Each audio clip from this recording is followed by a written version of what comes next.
weekly vlog, number 9. You can see the green screen behind me is now properly lit up. My face is all bright and stuff. I got a light on the shelf above, right up there. I don't have to zoom in or anything on the camera. Should work perfectly fine. The screen, it should be easily removed when I start getting stuff edited. But that's not everything. Quit, Rock. My dog started licking his cone again. Jerk dog. That's not everything new. You can see here, this is my new mic. Alright, check it out. It's got a shock mount and everything. It's pretty cool. It looks a little fancier than the other one I had, doesn't it? It doesn't have a pop screen, it doesn't really need one. But when I'm recording, it will be kind of like that. Pretty much just like that. And the sound quality it has is amazing. That audio booster, the cloud lifter, I was thinking I had to get. I did test this out. I said I was going to test it out first to make sure I didn't need it, or make sure if I needed it or not. But the way this works, I found the perfect spot on my preamp's volume, and I had to turn the volume up almost all the way, actually. And I'll have to be careful with how loud I speak, in order to make sure there's no spikes, obviously. Just because the audio is so high, it seems to like be super quiet, and then all of a sudden it's just like spiking everywhere, so I might have to adjust the volume a little bit. I'll double check that before I start actually recording anything. This would actually be down more like that. But yeah, you can see that with this mic here, it won't be in front of my face like the other one was. It won't be like this or anything. It'll be off to the side of my mouth. And after running it through an EQ on Audacity, I can actually improve its audio quality a bit, so it sounds quite a bit less muffled. It sounds a bit more muffled because it's actually, it's a professional mic, so you're actually supposed to be running it through EQ and compressor and all that crap before recording anything, but since I'm running it into my computer, I gotta do all that editing on Audacity itself, which isn't really a big deal. It still sounds pretty good. I got a custom EQ saved in Audacity, and I'll just be putting that on before doing the noise removal, and then after the noise removal there's going to be no background sound with it. The tests I did, sorry about my throat. My throat's just real clogged today. Happens every once in a while. Yeah. Anyways, the tests I ran with this thing, I didn't turn my fish tank filter and air bubble off. I will be during actual recording, but even though I didn't turn the stuff off, the amount of sound was so low. It picked up almost nothing. It was incredible. My last mic, the AKG that I was using before my computer died, that thing was picking up so much background noise. It was crazy. I had to be careful with how much noise there was. I had to make sure fish tank was off. I had to use noise removal. I had to find the perfect setting on the noise removal and everything, make sure it wasn't screwing up the audio. And even then, it would still sometimes reduce the audio quality a little bit.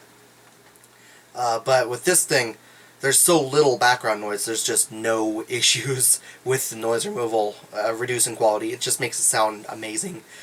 And along with that, I also don't have to run this through an expander, the SC4 that you can find cleaning up audio stuff in the video on my channel. I don't have to run it through SC4, and I don't have to run it through there's something else, I don't remember what. Whatever. There's two things I don't got to run it through that I was running my AKG through. So all I have to do on this is run through the EQ, then noise removal in this order, then compressor. Then after I get Sony Vegas and everything, I'll take a look. I don't think I'll need to run through Amplify. I can always boost the audio in Sony Vegas too. But I could also run it through Amplify if I want, but I don't think I'm going to need to worry about that. So just 3 things instead of like 5, basically, which is kind of amazing. Actually, there's probably 6 things I was running it through before. Oh, normalize. I don't have to use normalize, that's it. But yeah, this thing, I'm obviously not using it right now because I don't have editing program on my computer yet, and it doesn't plug into my camcorder. But it will sound pretty amazing when it's all done.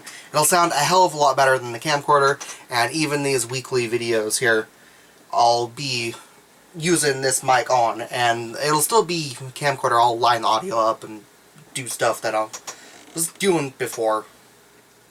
I'll zoom in here a little bit if I can figure. There it is. But yeah, so yeah, I don't know, man. I really like the way it sounds. I think you guys are gonna really enjoy the quality it gives. It's a lot better than the AKG. It's not all nasally or anything. It's really clear.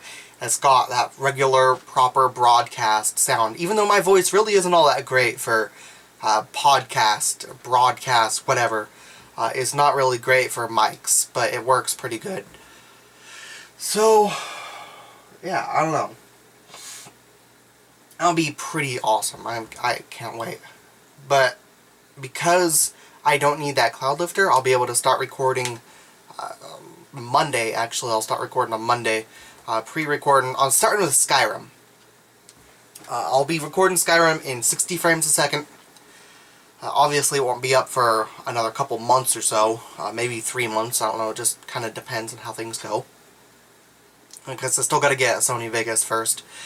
But yeah, I'll be starting with Skyrim, and it'll actually have one gameplay changing mod. Not anything major. It's just a lighter dragon loot. So the dragon scales and dragon bones will be a lot lighter. I think it changed it so it's 5 times lighter. So I think the heaviest of the two ends up being a weight of 3 instead of 15. So it'll be pretty good. Yeah. The other mod I'll be using, well, mods, I guess, there's a bunch of them. I'll be using a bunch of graphics mods, so the frame rate might still drop down below 60 frames a second in some areas. I can actually guarantee you it will. It won't be everywhere. Most of the gameplay is, or most of the game is going to be unchanged. But in Whiterun, there are some areas where the frame rate will dip down to about 30. Because of those graphics mods. They add a ton of stuff to Whiterun, a ton of stuff to the rest of the game. Just foliage, trees, just everything. There's a lot more to look at. It makes it a lot prettier. I'm also going to be using a mod that increases the color. It says it doubles the amount of color in the game. I was using that when I was playing after I got my computer finished, and wow, there's a huge improvement in color quality. It looks a lot better. The colors aren't all washed out anymore. There's only one area, I think I mentioned this before actually, there's only one area where the colors are just not all that great. That's not the mod's fault though, not really. It's more the game's fault because that area happens to just be normally really colorful, so it might look a little cartoony in that one area. But I shouldn't be around there a whole lot, so it's not going to really be a big deal. And yeah, so it'll be recorded 60 frames a second. I'll still have, in every gameplay video I have up from now on, I'm going to have Fraps open up in the top right corner. And there is going to be a little video explaining, before I get these things up and running, I'm going to be explaining the new layout. I uploaded a picture to YouTube showing that down here in the bottom corner is going to be my face cam. So this green screen won't be a big square around that area. The picture I showed, let me open that up so I can make sure I don't forget anything on it. Pictures. Let me take a look at this. Alright, so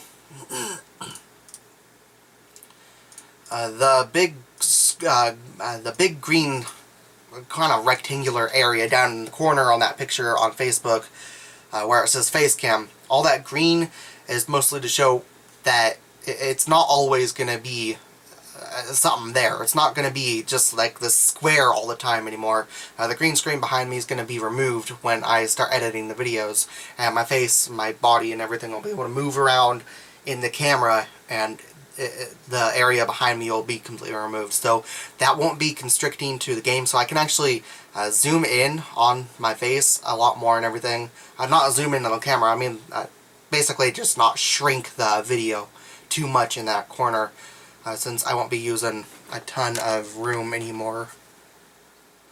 So that should be good. But the other thing on that same picture, it says game window, and there's game window 1, 2, no, that's the wrong side. I got my camera, it kind of reverses the image, so down here it shows it on the left on my camera's LCD, and instead of over here where it's actually on the right on the LCD, but I have to try and reverse it. So I guess game windows actually up here is the left, I guess. That's, I don't know, but I'm pretty sure, yeah. So the game window 1, 2, and 3.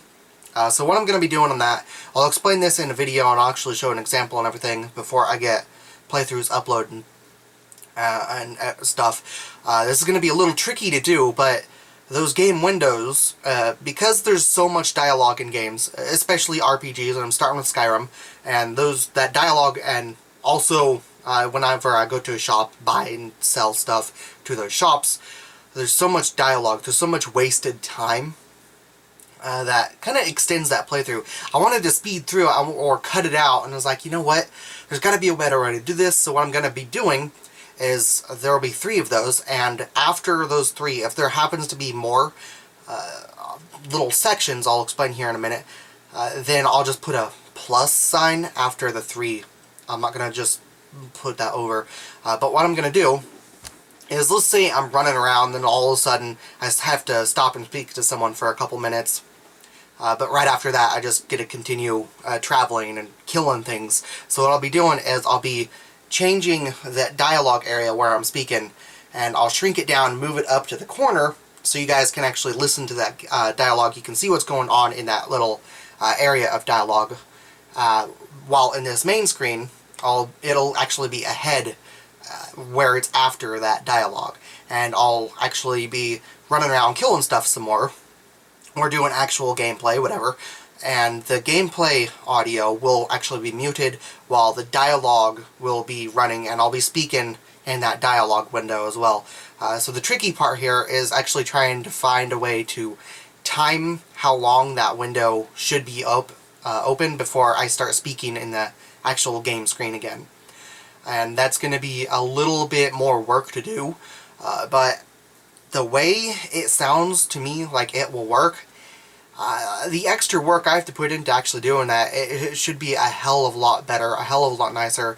I'll speed up my editing by getting these windows laid out before any editing actually is done on the first video of the playthroughs, and it should be amazing, because then all I have to do, whenever I have a game window 1, I'll just go into Sony Vegas, the saved preset that I got, click to select it, and have it just laid out that way. And since there can be 3 of them, so only the first one will be playing. The second one will have a paused cutscene, a paused screenshot, I mean, basically.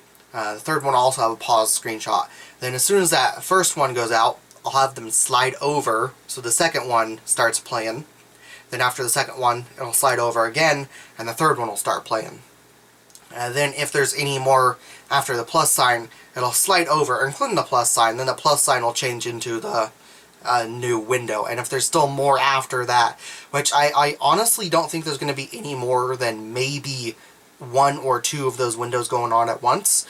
But if there are more after that plus, then there'll still be a plus at the end. And I'll instead just slide that plus over and add a new one or something. And I might actually add a number after the plus, but that probably be a little too much work trying to keep track of how many there are as I slide it over and stuff, so I'll just put a plus sign. Honestly though, I don't think there's going to be any more than just 1 or 2 of those game windows up in the corner. And Fraps will be up in the top right corner up here. It's going to be up even in games that have vertical sync enabled. That way you can just see how well it's running on my system. And especially with the graphics mods in Skyrim. It's going to be kind of cool. So one other worry here is whether or not Shadowplay will behave properly for me. The external capture device I have is the AVerMedia Game Capture HD2, and it only records in 30 frames a second, so I'll be recording with it at the same time that I'm recording with the Shadowplay, because the external, it does nothing to my system performance. It takes the HDMI signal, records from it, then just exports it right to the monitor. So it's no different than plugging my monitor into my computer. It does not affect system performance in any way, so it'll be good as a backup recording method, just in case Shadowplay doesn't work properly, and then I'll be able to use that in 30 frames a second. Though obviously my camcorder does work 60 frames a second. YouTube takes it and reduces it to 30 because it's actually 1080i, so it's interlaced, and they don't really like interlacing stuff. They like progressive scan, which is 1080p. The 1080 1920 by 1080 then is P, or 1080 60p or P60 or whatever. It doesn't matter how you say that. The P stands for progressive scan, the I is interlacing. And when I actually re-render those camcorder videos in Sony Vegas, I'll be just switching it over to 1080p videos, so it won't be interlaced anymore, and it'll actually run at 60 frames a second. Even my camcorder on YouTube, it'll run 60 frames a second. At least it should. But yeah, so at the same time I'm recording with my AVerMedia, I'll be using Shadowplay. I'm not sure if Shadowplay will actually pick up the Fraps number in the corner. I hope it does. I'm not completely sure. I haven't actually used Shadowplay before, so it's going to be something a little bit new. But with that, I'll be able to get the 60 frames a second gameplay footage. It should be really amazing. The only external 60 frames capture things kind of suck. So there's an AVerMedia and there's an Elgato. The problem I have with the AVerMedia is it has no HDMI out, so it has no pass-through for the video signal. So it's okay for a console, because if you're using a console, it displays the footage in real time. I've heard that there's still a little bit of latency. It'll show the footage in the USB to the computer, and I'm not sure it's even a full standalone external. I think it still uses uses your system hardware to do the recording. Unlike the one I have right now, it doesn't.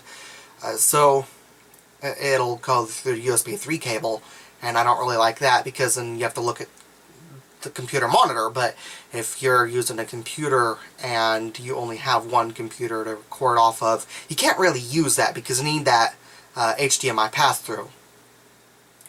And the other one is the Elgato, and the problem I have with that is, unless they changed it from when I was using the Elgato that I already have, which records in 30 frames a second, unless they changed it so you can actually hotkey and see a notification in the game when you're recording and everything, then you can't really record a game on your computer with it, because you have to actually press a button on the program itself. So that kind of isn't all that great.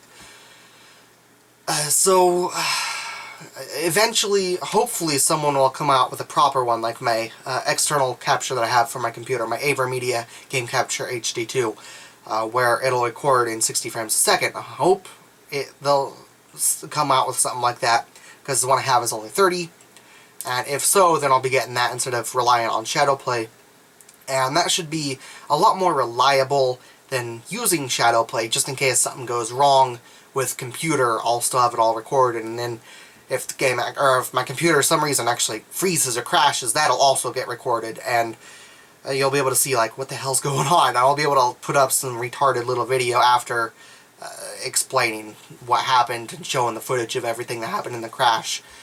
But other than that, I'll be stuck with a Shadowplay in 30 frames a second backup.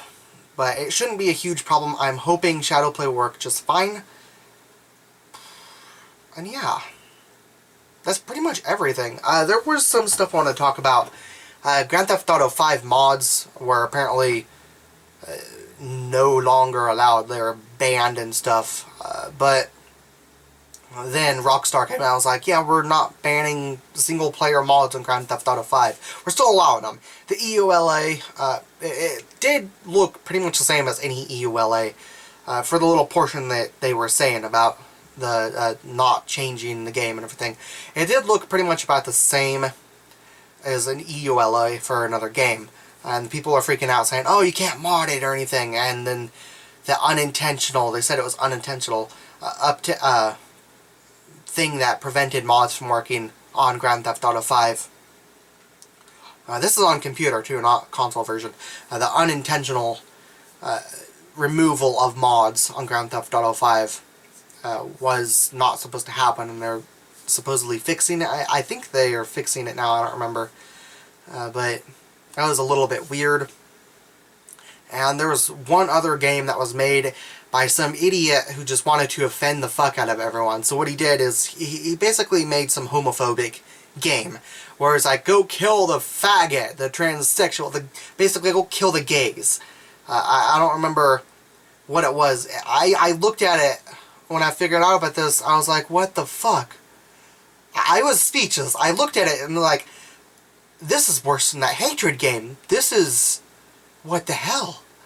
This is just absolute prejudice. It's like Hitler on a video game, except instead of the Jews, it's the homosexuals. And I obviously, I have mentioned before, I have no problem with people who are homosexual. I don't give a fuck, alright? You're still equals. I'll still treat you as equals. You're still people. You deserve respect and everything. But that video, it's just, oh my god. Not video, that game, I mean. So that actually got removed from Steam last I heard. I saw footage of it. I didn't play it. I saw footage of it. I was like, holy shit. And, damn. Yeah, that compared to Hatred. The Hatred game, at least there's no prejudice in that. You're just going around killing everyone. And that makes it so, you know, the Hatred game, it's still in a gray area, but it's something that you can still leave up. It's something that shouldn't really be made, because it's just genocide, basically. It's a little bit sad how genocide can be of a lower ranking than prejudice. It's a little strange, but, I don't know, society, I guess, and then my own moral center is just a little weird in terms of looking at that stuff. But, damn, it was fucked up. I just sat there watching the footage of that game. I was just, I didn't even know what to say. I didn't know what to think. It was just, what the fuck? I just lost so much faith in humanity for that guy making that. It was just, oh man. So yeah, anyways, that is the end of this video. If you guys enjoyed this video, feel free to let me know with a comment, favorite, subscribe, a like, whatever. I guess favorite, whatever is different than like, whatever. You know what I mean. Thumbs up, thumbs down, whatever. And I'll see you guys next week or on some other video. But until then, I'll see you guys later. Thanks for watching. Bye.